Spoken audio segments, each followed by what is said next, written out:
We also are today recognizing that although we have seen from President Biden some, I think, effective demonstration of compassion and I think real caring about what's happening across the country with respect to COVID, unfortunately, that compassion and that caring, which, and I say again, we honor and recognize, and many of us have family members that we've lost to COVID, and we appreciate that very much. But that compassion that the President has shown in his remarks, unfortunately, you cannot in any way, there's no consistency between that and between the policies that we're seeing so far. And so when you look at things like the executive orders, and in particular, the cancellation of the Keystone Pipeline, the executive orders banning oil and gas drilling on federal lands, those executive orders are nothing short of heartless. And it is really important, we want to make sure, particularly for a state like mine, that the administration understands the impact of those kinds of orders. The extent to which when you ban new permits for fossil fuel exploration on public lands, it kills economies, it kills jobs, it means that we don't have funding for our schools. And it is important for the American people to understand and recognize that no matter what you're hearing from this administration, what they are doing is a war on the West, and it is a war on the American worker. People are losing their jobs, they're losing their livelihoods, and we as Republicans are committed to turning that around. We are committed to standing against those policies, to making sure that we are able to get access to our fossil fuels, and making sure that we're able to bring jobs back and get our economy growing as we come back from the devastation of COVID. I want to say just one more thing before I turn things over to Mr. Smith. Today is the 30th anniversary of the beginning of the ground war in Desert Storm.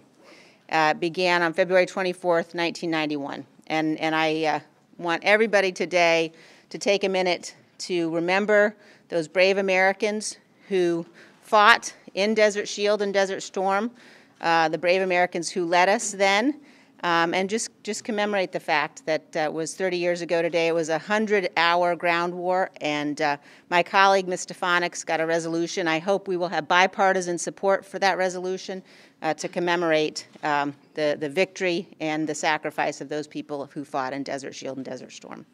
With that, I will turn things over to my colleague from the Budget Committee, Mr. Smith. Thank you, Liz. It's very simple. We're here today because Pelosi, Schumer, and Biden decided to use a pandemic to push forward a progressive wish list items to reward political allies, friends, and donors at the expense of the American working class. If this package was clearly about crushing the virus, then why is less than 9% of all total spending actually used to put shots in people's arms? If this package was clearly about making sure that schools opened, why is it that less than 5% of all spending for schools will only be spent this year? If this package was about creating more jobs, why is it that this package spends more than 25%, according to the Congressional Budget Office, on items that kills millions of jobs? If this package was not a progressive wish list, why does it spend hundreds of millions of dollars on pet projects in New York City and in San Francisco, like bridges and trailways? If this package was truly about helping all Americans, why did they change the bipartisan budget formula used in all the other COVID packages to reward the blue state governors? One governor that's being recalled and another governor that hid disclosure of how many deaths that were in nursing homes. They're clearly rewarding their friends, their donors, and their partisan agenda. This is the wrong plan at the wrong time for all the wrong reasons. I yield back. Well done. Now I'd like to yield to our whip, Mr. Scalise. Thank you. House Republicans have consistently fought to help those hardworking families that are struggling, whether they're trying to get back to work, trying to have their businesses reopened, or whether they're demanding that their kids be taught in the classroom. Those are the things that we've been fighting for, as well as to fight to get more vaccines in the arms of people. Unfortunately, that's not what we're going to be voting on this week. That's not what this $1.9 trillion liberal wish list giveaway bill does. And that's why we're strongly opposing it. And we're also pushing to expose just what is really in this bill. You know, back during Obamacare, Speaker Pelosi famously said, you've got to pass the bill to find out what's in it. You know, people are starting to find out what's in this bill. And they're also finding out what's not in this bill. They know that this bill does not dedicate real money to reopen schools. In fact, the press secretary for President Biden admitted that over the weekend, that the $130+ billion going to school doesn't even have to be used to safely reopen schools. Even the CBO pointed out more than 95% of that money won't even be spent this year. Parents don't want to wait another year to have their kids safely in the classroom. In fact, the science strongly says that schools need to be reopened, can safely be reopened, and points out the damage, long-term damage being done to our nation's children if they're not in the classroom. Estimates are that only about 40% of America's students are learning in the classroom every day. That means tens of millions of students are not getting the same educational opportunities. That's not something that's just going to last within these next few weeks. That's something that could last and hold them back the rest of their lives. We owe it to those children to open schools, and this bill ought to be focused on opening schools. And unfortunately, Democrats have pushed against those measures to do it. You know, we had amendments in committee to do things like ensure that we can reopen schools. Ensure that, by the way, we had an amendment to say let's go not to 100 million vaccinations in the first 100 days of Biden's presidency, but to go to 200 million vaccinations. Every Democrat voted against that amendment. How can you call it COVID relief when you oppose the measures to actually increase vaccinations against COVID? Just the other day, President Biden challenged Republicans to show him the waste. What would you cut, President Biden said. My response to President Biden would be, how much time do you have, Mr. President, to go through the litany of things in this bill that have nothing to do with COVID? Who said a subway to Silicon Valley has anything to do with COVID? Who said a $15 minimum wage that estimates show would kill over $50 billion in economic activity and jobs in America has anything to do with COVID? Who says a state bailout of $350 billion to blue states like California? California in this bill would get over $40 billion in bailout money when they just announced they have a $10 billion surplus.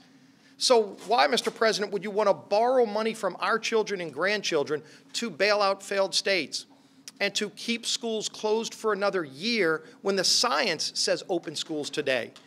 So my challenge to President Biden would be work with Republicans to actually help families who are struggling, to reopen small businesses, to get kids back in the classroom, not one day a week in 6 months, but today. The science says they can do it. The will is there. And by the way, there are tens of billions of dollars already passed in previous bipartisan bills to safely reopen schools. That's where the focus should be. Unfortunately, this bill falls far flat of those objectives, and that's why we strongly oppose it. Let's fight for those families. Let's help those kids get back in school, and let's defeat this virus working together. And with that, now I'll bring up our leader, Kevin McCarthy.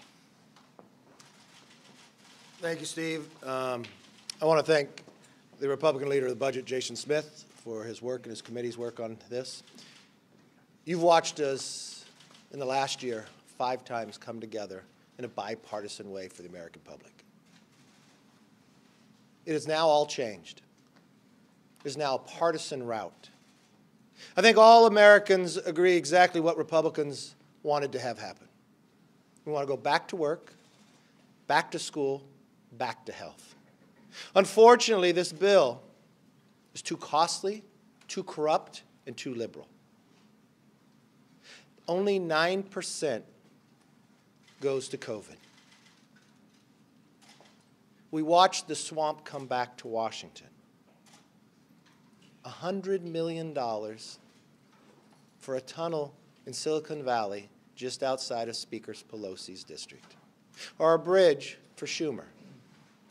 Our money for schools, that 2/3 of it cannot be spent until 2023. This is the wrong path, and this is not what President Biden said he would do at the inaugural. Republicans want to work together as we have before, but unfortunately the times have changed here. We believe in accountability. We believe in spending money when it comes to COVID. I've watched what they do here. This seems like a payout for those who agree with them politically. That's a corrupt system, and that's wrong. The American public deserves better, and that's exactly what Republicans will propose. With that, let's take questions. Yes, ma'am. What are your concerns with Speaker Pelosi's setup of the January 6th Commission as it's been proposed to you? Well, it'll be the same concerns that those who were on the 9/11 Commission who led it with Hamilton and Kane. If you listen to their own words, Speaker Pelosi is doing it all wrong. First, it's not bipartisan, 7-4. Secondly, they don't allow subpoena power for the minority and the majority to work together. I mean, I would take those two leaders who I hold in high esteem, a Democrat and a Republican, who carried out a 9/11 Commission, who did it in a manner that people trusted coming out. I mean, when I look at the first actions the Speaker has taken with their own general to look at what has went on, and you look at his tweets and others, it seems most of this is politically driven, and it seems like she's setting up a system to fail. And that's not from my words. Those are from those who headed up the 9/11 Commission. Mine was very clear, 3 simple things. It has to be equal, 50-50, Republican, Democrat appointed. It has to be equal, just like on 9/11, the power of subpoenas, of which way we go.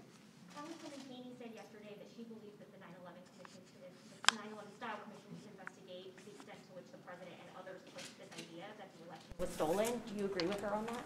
I wouldn't predetermine what to do. I've been very clear about after January 6th that we came out first with the 9/11 Commission, just as Hamilton and Kane has said in a clear way. It's only Speaker Pelosi who's trying to make this thing partisan and others. House Democrats want to bring back earmarks. What are your thoughts on that, and can you get your conference to support it since House Republicans right now don't? I know the Democrats have said that in the last Congress as well. I haven't seen anything new. Anytime when someone would approach that, they'd have to bring new accountability to it. We'd look at it that nature, but until that time, we wouldn't take anything up until we see what they propose. Leader? Yes. Equality Act, I just wanted to ask you about. Democrats want it passed. Senate Republicans say that it's only an attack. It's not only an attack on girls and women's sports, but also an attack on churches, opening them up for possible lawsuits of discrimination. Very clear. I mean, if you look at Biden's appointments to cabinet members, suing nuns and others, this really seems like an onslaught against freedom of religion, girls' sports as well, and others. And now the Democrats have even taken it further. Can you imagine being an elected member of Congress, putting your name on a letter to a cable industry, telling them what they should have on their shows? Or sending it to Amazon that created a company based upon selling books, telling them not to sell books in America, and that you're a member of Congress. Interesting to me of how far they have gone and how much further they want to go. Last question. Back to the Yes, sir. How are you today? Does your state need money? Does my state need money? Well, I see California just came out with a $10 billion surplus. I see how California has been shut down. If California needs money, I'd like to see what is actually requested instead of changing the flow of the system here to reward states who stayed shut down instead of those who are working. I think a more surgical way of getting all the data to see what is needed and who needs it is a better way to do it than throwing blankets money out. So no, yes or you don't think so? No, I think California could need money. But if we're dealing with a $10 billion surplus, I would like to sit down with California and actually see where money is needed. I will tell you what California needs. They need to bring in who's ever doing West Virginia's vaccination, because Gavin Newsom is not doing it well. In my Central Valley, where we are today, we're set up where we could provide 5,000 a day. He was just in there. He cannot provide us the vaccine. So what California needs is probably a new governor. The management is poor. The schools are shut down. I'm glad you brought this point up, because in my own school district in Kern County, the D's and F's for this year have increased by 14%. I just read, was it in Virginia, the Academy of Pediatricians. the increase for children, anxiety, depression, obesity, all in the higher than a 90%. So this governor continues to keep us shut down.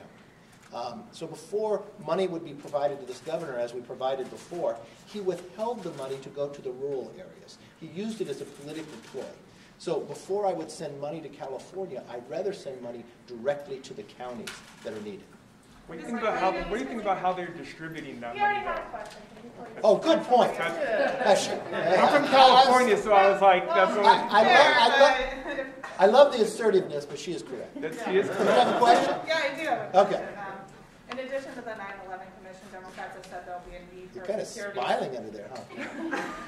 Well, you know, I do have to assert myself. Yes. In addition to the 9/11 Commission, Democrats have said they'll need a security supplemental. Have they been negotiating with you guys on that? What would need to be in it? They have done as much negotiation on that as they have done on the COVID or anything else. No, not at all. And they've done the same amount that President Biden has done as well. Nothing.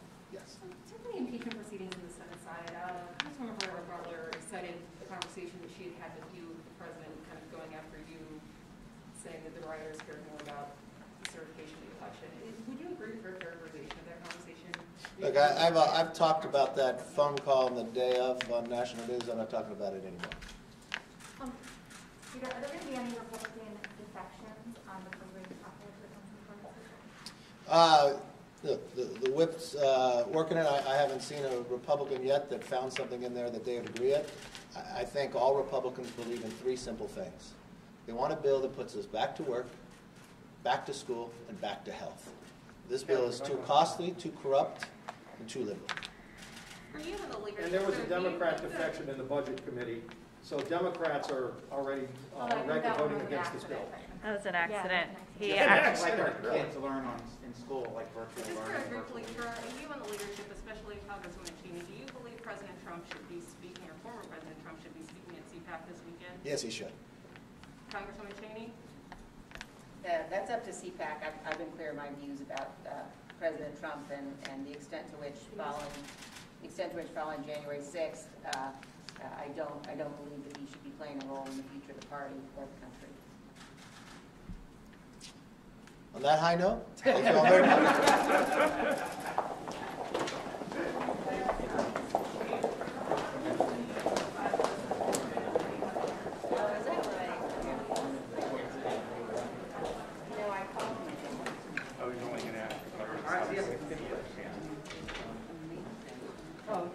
Thank you. That was all I was going to say.